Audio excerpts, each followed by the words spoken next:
Okay, so today I'm going to demonstrate how to prepare grain for making grain spawn. There are many different techniques for doing this. This is the one that I personally like the most. So here we have organic rye grain, and I really prefer using organic ingredients with mycology. I think it's a very important thing to do. So the grain will roughly double in size after it's completely hydrated and cooked. Okay, so we're going to start off with roughly 1 pound of grain, which is pretty much equal to 1 liter here. So I'm going to add it to the pot.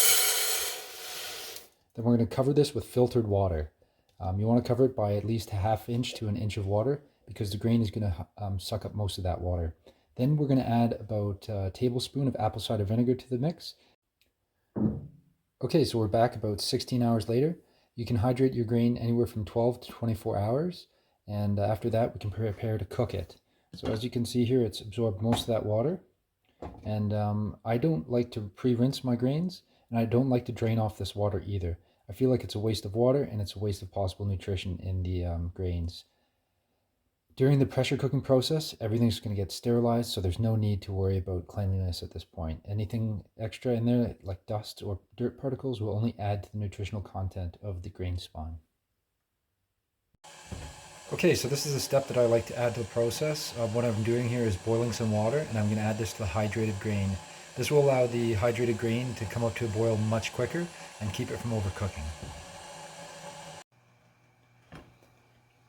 Okay, now that it's at a rolling boil, we're going to reduce the heat to minimum, and we're going to keep an eye on it.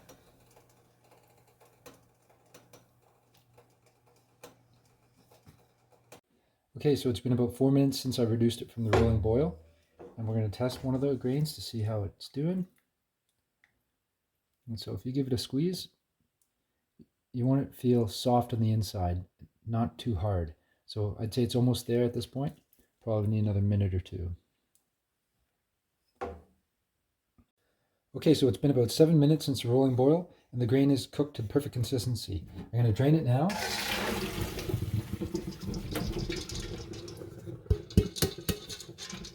To remove any excess water, and we're going to let it cool. So once it's been strained, I like to put it back in the pot sometimes and give it a couple little shakes to help release any more moisture in the form of steam. You can put this onto towels, you can put it onto trays, you can put it in all different ways to completely dry, and you do not want it to be moist or wet to the touch. Okay, so it's been a couple hours. Our grains have fully cooled and all the extra moisture is evaporated off. We grab a grain here, I'll give it a squeeze, and it should be pretty much soft on the inside and not really firm. We don't really want to see too many burst grains. 1 or 2 or 3 isn't really an issue, but you don't want to have a high percentage of the burst grain. So that's why we only cook it for about 5 to 7 minutes. Okay, so now I'm going to begin filling my jars. I like to add some hydrated coconut coir or hydrated sawdust. It's only hydrated to about 30 or 40%. And this will allow for any extra liquid when I inoculate with a liquid culture to be absorbed, and also to help train the mycelium to be familiar with the future substrates.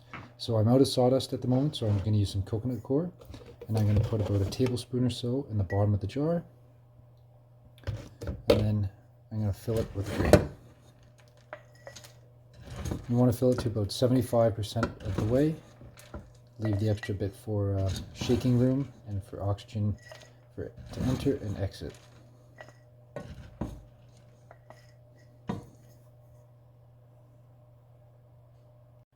Okay, so our jars are completed. We're going to put the lids on them all, seal them tight, and put a little tinfoil hat on top. That'll keep any moisture from entering in through the filter and protect our lids. So we're going to place them in the Instant Pot now. I've placed the trivet or the rack inside there, and I've also put about 600 to 800 milliliters of water. We can easily fit all 4 jars in here. We're going to seal it. We're going to turn it on to pressure cook. We want it on high pressure for roughly 1 hour and 55 minutes.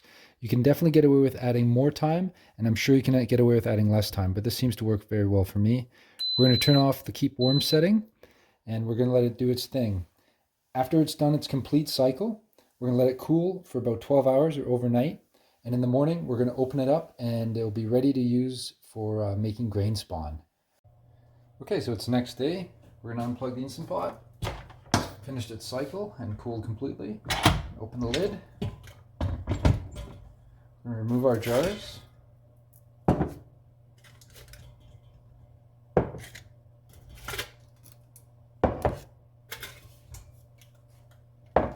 And we're just going to inspect them to see if there's any cracks or anything along those lines, and there isn't.